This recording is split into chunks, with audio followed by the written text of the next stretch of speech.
Di sebuah desa kecil di lereng Gunung Lawu, hiduplah seorang pemuda bernama Bagas. Ia baru saja kembali dari kota setelah bekerja selama beberapa tahun. Karena ibunya jatuh sakit, Bagas memutuskan untuk pulang dan merawatnya. Rumah mereka berada di pinggir desa, dekat sebuah hutan kecil dan belik. Belik itu semacam mata air yang digunakan warga untuk mengambil air bersih. Belik itu terkenal angker. Konon, warga dilarang mengambil air setelah maghrib karena sering terdengar suara-suara aneh dari dalamnya. Bagas, yang awalnya tak percaya dengan hal-hal semacam itu, ia terbiasa hidup di kota, jauh dari cerita-cerita mistis. Namun semua berubah di malam ketiga setelah ia kembali ke desa. Saat itu, ibunda memintanya mengambil air karena persediaan habis. Waktu menunjukkan pukul 18.30. Langit sudah mulai gelap. Mas Bagas, tidak apa-apa kalau ambil air sekarang. Biasanya warga sudah tidak berani ke belik malam-malam.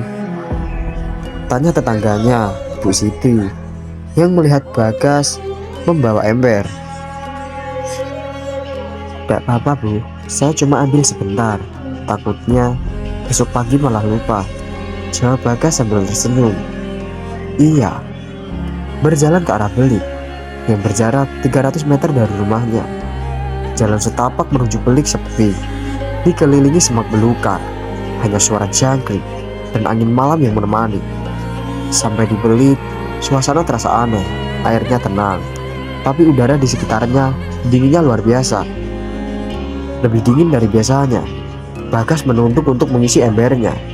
Tiba-tiba, krak, suara rantai patah terdengar dari belakang. Bagas menoleh cepat. Tidak ada siapa-siapa. Ia kembali mengisi ember. Tapi, baru saja air memenuhi setengah, terdengar suara seperti orang menangis pelan, sangat lirih dari dalam belik. Tolong, aku di sini. Bagas terdiam. Ia meyakinkan diri itu hanya imajinasinya. Tapi suara itu semakin jelas. Mas, tolong aku. Ia refleks menjatuhkan embernya dan mundur. Dari permukaan air muncul wajah seorang perempuan.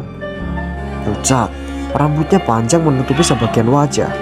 Matanya kosong menatap Bagas. Mas, Wajah itu meloncat ke arahnya dengan kecepatan tak masuk akal. Bagas menjerit dan lari sekuat tenaga ke rumahnya. Sesampainya di rumah, ia jatuh terduduk. Ibunya yang mendengar teriakannya langsung keluar. Masya Allah, Bagas, kenapa? Bagas hanya bisa menunjuk ke arah belik. Napasnya terengah-engah. Malam itu, Bagas demam tinggi. Ia menggigil sambil terus mengigau, berkata bahwa perempuan itu mengikutinya pulang. Warga yang mendengar cerita Bagas langsung berinisiatif memanggil Pak Hadi, seorang dukun yang sepuh di desa.